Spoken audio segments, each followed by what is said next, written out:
Welcome back, children. Before I start with the poems of Honeydew, I want to give you a message that be in contact with us. कि अगर कोई भी query हो तो phone कर लिया करो and there's no harm in giving us a call. Secondly, कि अगर स्कूल से कोई नया मैसेज आ रहा है या टेस्ट रिलेटेड कोई टाइम टेबल दिया जा रहा है तो same day please inform us not only of the test, लेकिन कोर्स क्या है वो भी तुम हमें बता दो, मुझे और मैथ साइंस के सर को, सो दैट अगर किसी स्कूल के बच्चे का कोई पार्ट एक्स्ट्रा तुम्हें हमारे पास करवाना है तो that becomes very easy and possible. तो तुम्हारा वो पार्ट एक वीक पहले हो जाएगा, एग्ज़ाम के एक वीक पहले, so that you can learn, revise, फिर कोई डाउट हो तो तुम वो क्वेरीज हमसे सॉल्व करवा सकते हो. So please once again, I know you people are very small, तो कभी भूल जाते हो हमें बताना, but now please please please tell your Kamini ma'am and Kushan sir या रोहित सर को भी एक बार बता देना, तो हम कॉन्टैक्ट में रहेंगे continuously. Directly give us a call. Right. So yo I start with your poems. यहाँ पे हम आज 2 पोएम करेंगे, that is the ant and the cricket and the geography lesson. Right. It's very interesting. जो human beings कर रहे हैं वही यहाँ पे भी है. ज्योग्राफी लेसन वाले पोएम में भी कुछ ऐसा ही है and both are very interesting, equally interesting. So let's see. Now it's a fable. Fable मतलब क्या? एक ऐसी स्टोरी जहाँ पे मॉरल भी है एंड में, मतलब कि एक ऐसी स्टोरी बताई जाती है पोएम थ्रू या कभी चैप्टर्स में जहाँ पे मज़ा तो आता ही है हमें उस स्टोरी को सुनने में. It's very interesting.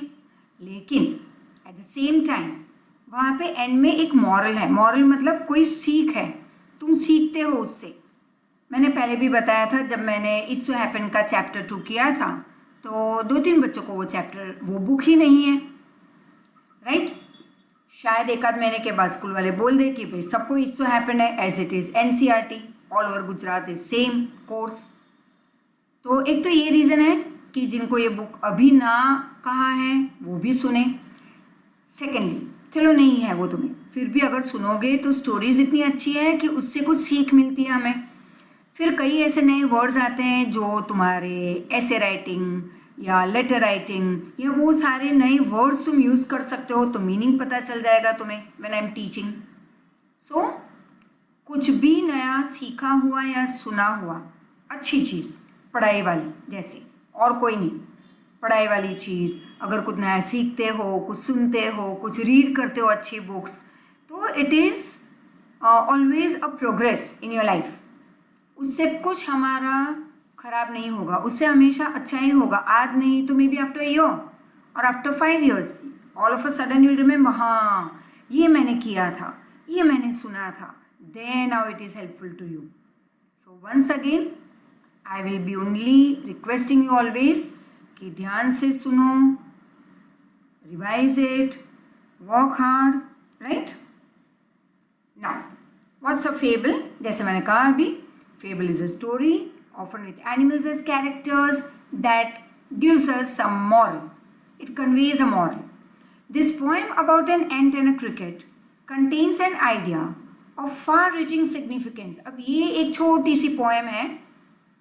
तुम कहोगे रीड करने के बाद, क्या मैम ये छोटी है, ये तो कितनी बड़ी है. हाँ, तुम छोटे हो इसलिए पोएम बड़ी लगेगी तुम्हें, otherwise it's a very small beautiful interesting poem. तो हम छोटी बड़ी नहीं देखेंगे, कितना इंटरेस्ट है, क्या सीखने हमें मिल रहा है वो हम देखेंगे. Right. So this poem about an ant and a cricket, उसमें एक आइडिया है about far reaching significance which is as true of a 4-leg cricket as of a 2-legged one. अब 2-leg कौन है? तुम और मैं. और यहाँ पे क्रिकेट के थ्रू हमारे बारे में भी बताया गया है, वो तुम्हें पता चलेगा जब मैं आगे रीड करूँगी. Very interesting. Surely you have seen a cricket that has 2 legs. अच्छा, तुमने देखा भी होगा कई बार क्रिकेट 2 पैरों पे नाचते हुए. Right. So let's see. Now a silly young cricket accustomed to sing. accustomed मतलब हमेशा ये उसकी एक ये उसकी एक सिस्टम थी कि भाई पूरे दिन गाना गाते रहो through the warm sunny months of happy summer and spring. Gay मतलब हैप्पी, एक्स्टम मतलब यूज टू. तो एक सिली यंग क्रिकेट था, he was always use to singing. अच्छा, वार्म सनी मंथ्स थे, हैप्पी समर, हैप्पी स्प्रिंग, जैसे होली का समय एंड समर मंथ्स. हम कहेंगे my God summer is happy months, लेकिन क्रिकेट के लिए वो हैप्पी डेज था. तो he used to move out and sing and dance and he began to complain when he found that at home his cupboard was empty and winter has come. Oh God! अचानक से उसे पता चला one fine day और complain करने लगा. ओ my God, पूरा summer नाच गाने में चला गया, अब तो विंटर आ गया और घर में देखा तो सब कुछ खाली, खाने के लिए तो कुछ है ही नहीं. नॉट अ क्रम टू बी फाउंड. क्रम मतलब अनाज का एक दाना नहीं है. On the snow covered ground, और कहीं पे भी बाहर ढूंढने निकलो तो ज़मीन तो पूरी स्नो से कवर्ड है विंटर में, तो खाने के लिए तो कुछ मिला ही नहीं. Not a flower could he see, एक फ्लावर भी नहीं दिखा. Not a leaf on a tree, right. Oh what will become of me, says the cricket. Oh my God, अब मैं क्या करूं. Very interesting. Let's take an example. अब देखो, ये हमारे लिए भी है सेम थिंग. 4 महीने कोविड में घर में रहे, अभी भी घर में ही है. कितना टाइम हुआ अब तक घर में? अप्रैल, मई, जून, जुलाई. 22 मई से घर में है, आई थिंक सो. उसके पहले से ही हम घर में हैं, 15-16 ऑफ मार्च से. तो ऑलरेडी आज तो 29th, 30th I would say हो गया हमारा एंड ऑफ जुलाई. 4 महीने पूरे हो गए घर में. अब 4 महीने में जरा बैठ के सोचना इस वीडियो को सुनने के बाद. Be very honest with your self, be very honest and ask your self, sit alone and ask your self.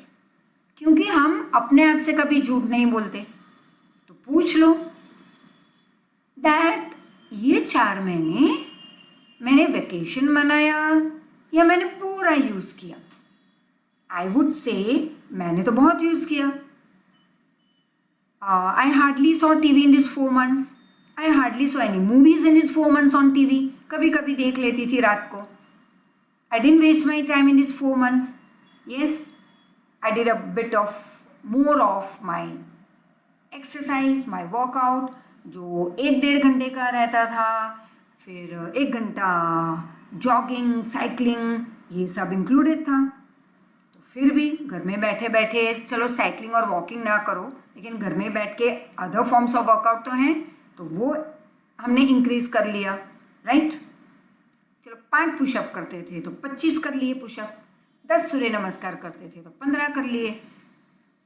I think I have made the best use of my time period over here.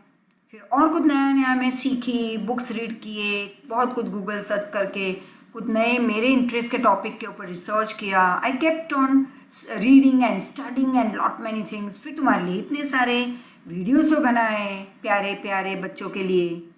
Now ask yourself, what have you done in this 4 months. पढ़ाई की. I know you people are very good people, very cute children, small cute children. लेकिन क्या तुमने 100% use किया अपने time का? I told, पहले पढ़ाई फिर सब कुछ. हमने क्या किया? पहले सब कुछ. ठीक है, पढ़ाई तो हो गई, छुट्टी है वैसे तो स्कूल और ट्यूशन में. ट्यूशन चालू थी, यस, स्कूल में तो छुट्टी थी, तो तुम्हारे लिए तो ये लंबा वेकेशन. सो अब आज से ये काम नहीं करेंगे. शायद और हमें 4-5-6 महीने, ये साल पूरा ही घर में पढ़ाई करना पड़े, तो क्या करोगे? आई यू गेटिंग इट? शायद, may be, I am saying, I don't know. But ये तो हम सिर्फ एक पॉसिबिलिटी हो सकती है कि ऐसे ही पढ़ाई करनी पड़े 2020 में. तो पढ़ाई पहले करो, फिर बाकी का time enjoy, right. So this is what we do many a times. अरे एंजॉय कर लो ना, अभी तो ये छुट्टी है, वेकेशन है, कहाँ पे स्कूल है, स्कूल तो जाना है नहीं, एग्ज़ाम थोड़ी बहुत होगी, ओहो हो अभी तो 1 हफ्ते के बाद है. पढ़ाई कर लेंगे as if we are Einstein and what not genius and all, कि 1 मिनट में पूरा कोर्स हो जाएगा बाय हार्ट। फिर क्या होगा? माय गॉड, एग्जाम के अगले दिन मम्मा ये नहीं आता, वो नहीं आता, एंड देन ये सर पे टेंशन, रिजल्ट नहीं मिलेगा, राइट? शायद पास भी हो जाओ, but result will be not good like if you work hard. So I would say work hard when there is time. हाँ, फिर बचा हुआ टाइम है, तुम्हारा ही है, फ्री हो, करो मज़े, जलसे मारो, but at least when you have so much of time, कुछ नया भी सीख लो, अच्छा, some painting, art, dance, too many things for you. अपने स्मार्टफोन पे गेम्स खेलने की जगह पे 4-4, 5-5 घंटे हम अच्छा काम कर सकते हैं, राइट? मम्मी को हेल्प कर सकते हैं, पापा को हेल्प कर सकते हैं। अब ये क्रिकेट ने वही काम किया, कुछ नहीं किया, मस्त जल से मारे पूरे समर में। अब विंटर आया, हे भगवान, घर में तो कुछ है ही नहीं, अब मेरा क्या होगा, says the cricket. So let's see once again. यहाँ पे मैंने एक्सप्लेनेशन दिया इजी वर्ड में। The point says that there was a silly young cricket, a grasshopper-like insect, who was used to singing. He used to enjoy during the spring and summer season. यहाँ पे game is happy and enjoyable. The poet calls spring and summer season very happy season, happy days, right? However, soon these months of happiness passed away. Then winter came. Now the cricket was in trouble. He began to complain when he found that his cupboard was empty at his home. There was not even a crumb, मतलब इतना सा भी bread का piece नहीं था। In short, what we say, there was nothing to eat, it means. There was snow on the ground. He could not see any flower or a leaf on the tree. And there he was so sad, my God. And he exclaims, oh my God, what will happen now? What will become of me? हम यही करते हैं ना baby, अब मत किया करना। पढ़ाई करोगे टाइम पे, कामिनी मैम के साथ फ़ोन पे कांटेक्ट में रहोगे तो ये कभी नहीं होगा, पहले से ही सब कुछ कर लो काम। At last, by starvation and famine made bold, all dripping with wet and all trembling with cold, away he set off to a miserly and to see if to keep him alive he would grant.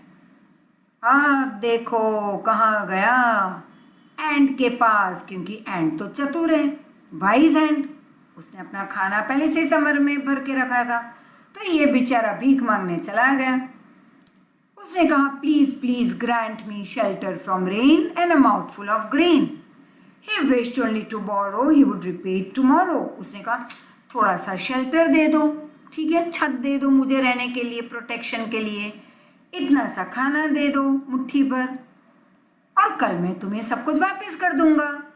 If not he must die of starvation and सोरो।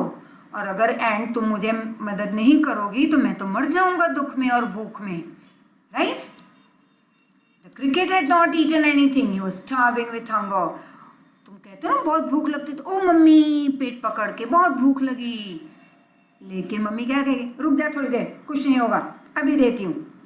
अब cricket के पास तो कुछ खाना ही नहीं था, हमारे तो घर में खाना भी है तो पता है कि मम्मी बना के दे देगी आधे घंटे में। क्रिकेट के पास तो दाना भी नहीं था घर में, अब वो मर रहा था हंगर में। He was starving with hunger. It mustered his courage, mustered मतलब हिम्मत इकट्ठा की उसने। It mustered that is to collect, is courage मतलब हिम्मत इकट्ठा करना, and went away that is set off to get, that is to seek the help of a tiny ant to provide him a mouthful of grain and shelter from rain. अब इतनी छोटी चींटी के पास, इतनी भी नहीं, दिखती भी नहीं, इतनी सी चींटी, राइट? उसके पास चला गया कि भाई थोड़ा सा खाना दे दो, छत दे दो। There was famine, famine मतलब जब बारिश ना हो, grains grow ना हो, unavailability of food grains I would say, simple. There was famine. Chilling cold, बहुत ठंड, and perhaps raining, which made the cricket wet and shiver a lot while traveling. बारिश भी हो रही थी, ठंड भी थी, अब ठंड और बारिश में क्रिकेट बेचारा गीला हो गया, शिवर हो रहा था while he was traveling towards ant house. It requested the ant, wished मतलब requested, Please give me some food and shelter and I promise that I'll give you back after some days. Next day मतलब जब मुझे मिल जाएगा तो मैं return कर दूंगा. अरे तुम नहीं दोगी तो मैं तो मर जाऊंगा due to this chilling cold, hunger and sadness of not doing anything. अब देखो चतुर चींटी, right? Now says the ant to the cricket. अब ant क्या बोल रही है क्रिकेट को? I am your servant and friend. ठीक है मैं तो तुम्हारी गुलाम हूँ, दोस्त भी हूँ. But we ants never borrow. देखो कितनी होशियार है कि हम ants कभी ये भी नहीं करते दे दो थोड़ा, ना. हम बोलते हैं ना लास्ट ईयर स्कूल में जाते थे तब, बता देना थोड़ा, राइट? एंट ने क्या कहा? मैं कभी बोरो नहीं करते हम, ना किसी को कुछ देते हैं. But tell me dear cricket, did you lay nothing by? बोलते ठीक है डियर क्रिकेट, अब बताओ मुझे, तुमने कुछ काम ही नहीं किया समर में, कुछ बचाया नहीं, कुछ इकट्ठा नहीं किया. When the weather was warm, quote me said the cricket, not I. जब वेदर वार्म था तब? ओह मैंने तो कुछ नहीं किया, क्रिकेट ने कहा. My heart was so light. That is, heart was so light means I was so happy that I sang and danced all day and night. For all nature looked gay. क्योंकि बाहर तो nature कितना full of happiness था, right? You sang, so you say, go then, says the ant, and dance the winter away. अब एंट ने क्या कहा? ठीक है सर, मीन्स क्रिकेट, तुमने क्या कहा? पूरे समर में नाचते गाते रहे, ठीक है चलो भागो यहाँ से, अब विंटर है तो विंटर में भी नाचो. So simple words. Hearing to the cricket, the ant answers that it considers itself to be cricket's servant and friend. But however, ant की फैमिली ऐसी होती है कि वो कभी बोरो करती नहीं, ना कभी किसी को उधार देती है. It never lends anything. Saying this, the ant asked the cricket, why did it not gather anything when the weather was warm? Ant ने तो डायरेक्टली पूछ लिया, ओ भैया क्रिकेट, क्यों तुमने कुछ वार्म सीजन था तब कुछ इकट्ठा नहीं किया? During spring and summer, that is when it was a right time, appropriate time. Exam के 1 घंटे या 1 दिन पहले पढ़ाई करने पे कुछ नहीं होगा.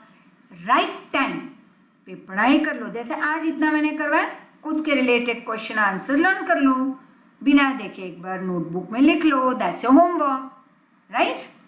Hearing to the ant, the cricket replies that his heart was so light.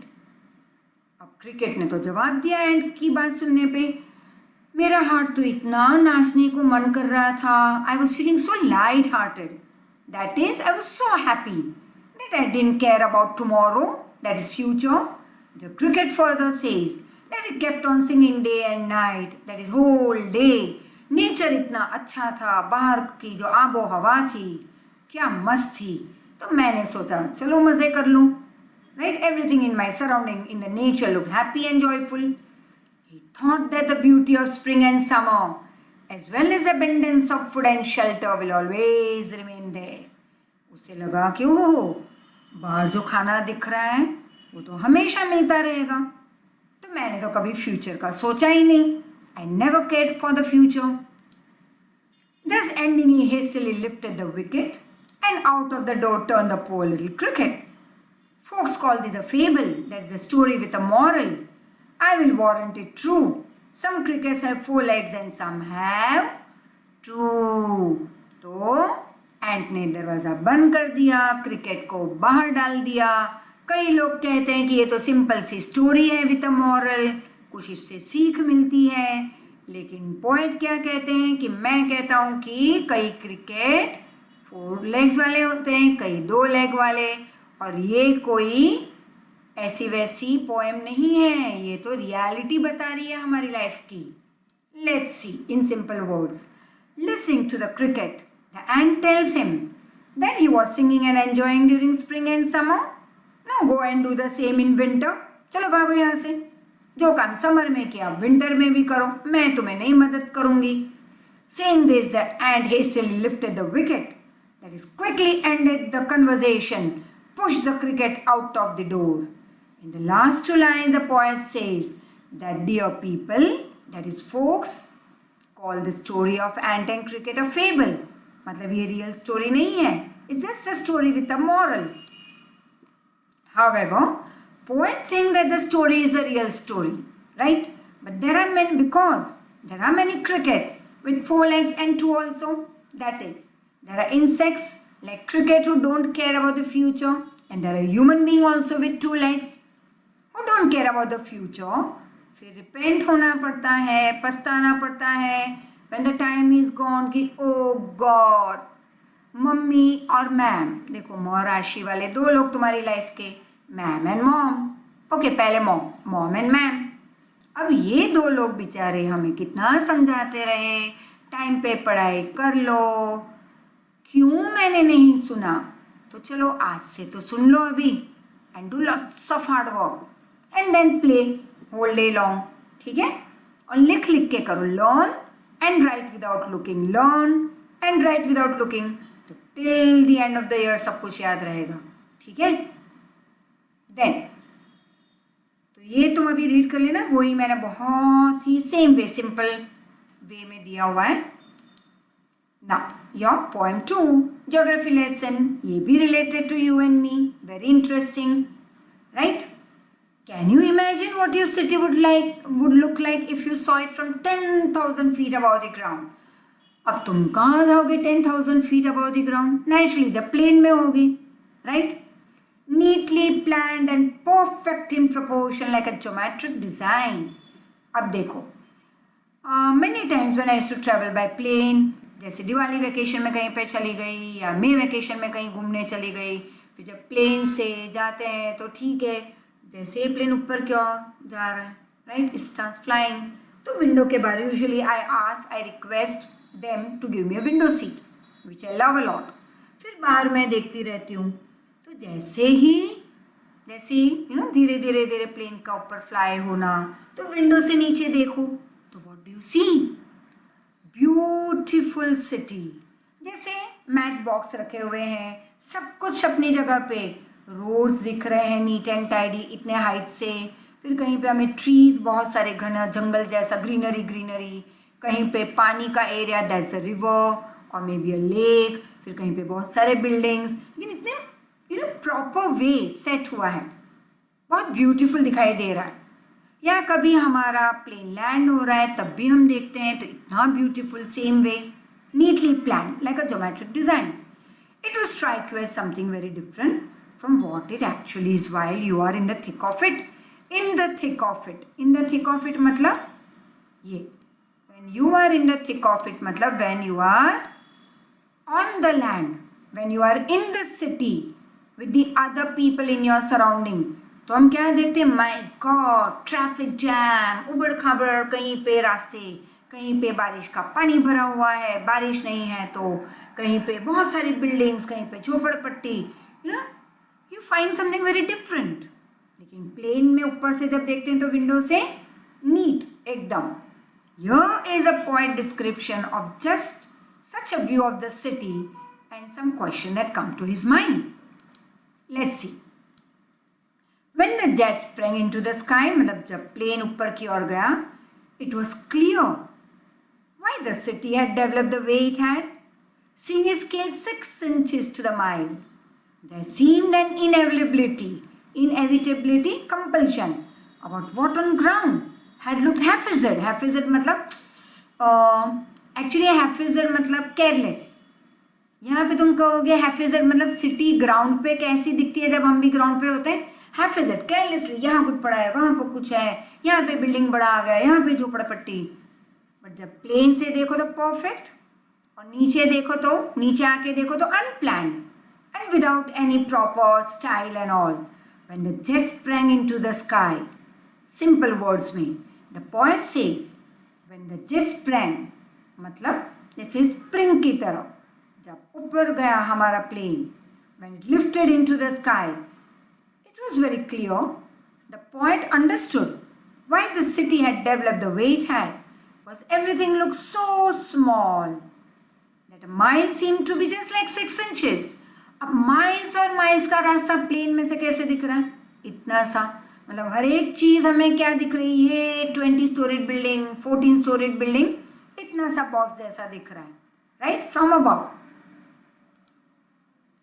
It becomes certain, inevitable that everything developed unplanned, without style, without any rules of an organization on the ground. मतलब अर्थ पे जब हम होते हैं तो हम क्या देखते हैं? Without any rules and regulation, कुछ भी खड़ा हो गया. The poet repeats the first line, when the jet spring into the sky. मतलब जब प्लेन ऊपर गया, उसने क्या देखा पोएट ने? He saw all this when his plane was in the air. कि बड़ी चीज प्लान फॉर्म, छोटी छोटी परफेक्ट, लेकिन जब नीचे था वो अर्थ पे तो क्या देखा आसपास में? एवरीथिंग अनप्लान, हैफिज्ड, केयरलेसली सब कुछ सिटी डेवलप हुआ है. It was clear why the country has cities where the rivers ran and why the valleys were populated. The logic of geography, that land and water attracted man, was clearly delineated. And when the jet reached 10,000 feet, ये सब कुछ वो देख रहा है ऊपर से 10,000 feet up से. तो simple. In the second part, the poet says, when the plane reached 10,000 feet in the sky, then the poet came to know why the cities of different countries are located near the rivers and why the valleys are so populated. क्योंकि आदमी पहले से lakhs of years पहले से human being ने पहले रहना कहाँ पे शुरू किया? नेचुरली. हाँ, पहले झाड़ मतलब ट्रीज के ऊपर रहा, फिर केव्स में रहा, लेकिन उसने देखा कि पानी तो ज़रूरी है, तो दूर नदी के पास जाके पानी लेके आना, तब तो इतने वेसल्स भी डेवलप नहीं हुए थे, तो बहुत डिफ़िकल्ट था.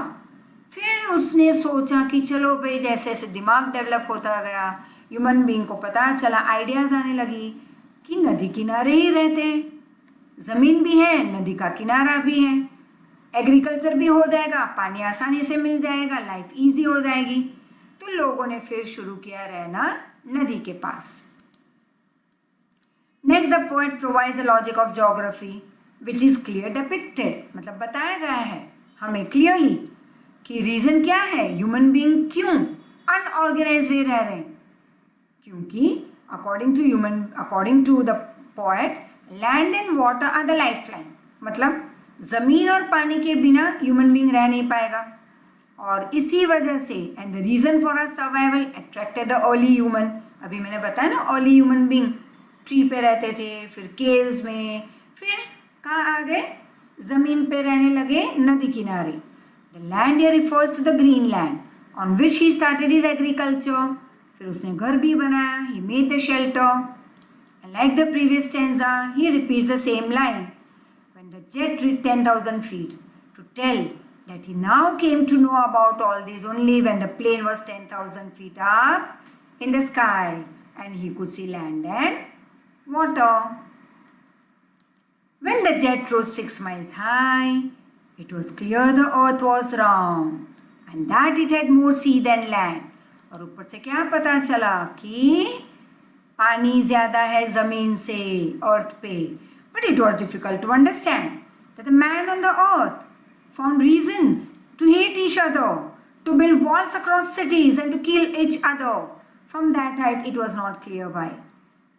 अब इतना प्यारा अर्थ है हमारा, वर्ल्ड है इतना प्यारा, फिर भी क्यों लोगों ने दीवारें बना दी कंट्रीज के बीच में? दैट इज, क्यों दुश्मनी खड़ी कर दी, क्यों लड़ाई कर रहे हैं, क्यों मार रहे हैं एक दूसरे को? ये जुल्फ़िकार घोष को पता नहीं चला. It was not clear.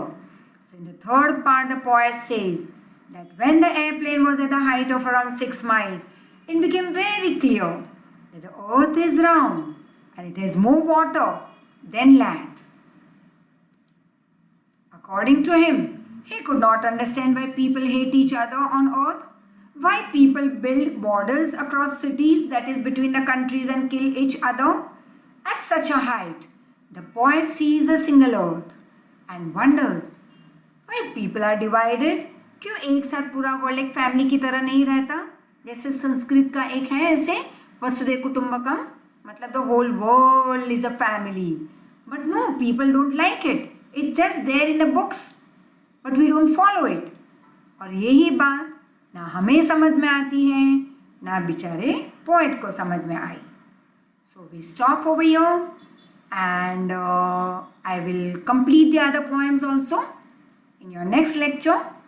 So as I told you in the beginning of the lecture, please work hard, on time, कोई भी क्वेरी हो, नो व्हाट्सएप, आए मुझसे डायरेक्टली कॉल कर दो मुझे। और स्कूल में कोई भी नया कुछ मैसेज आए तो पहले फ़ोन करके बता दो मुझे related to your exams portion कि कितने चैप्टर्स हैं, क्या पॉइंट्स हैं या नहीं, कौन से चैप्टर्स एसएस में हैं। सो अकॉर्डिंगली अगर तुम्हें कुछ एक्स्ट्रा करवाना है प्लीज़ टेल मी, तो वो हम वीडियो पहले ले लेंगे, वो लेक्चर, ठीक है। So thank you, take care, work hard, enjoy your life with your parents. Thank you very much.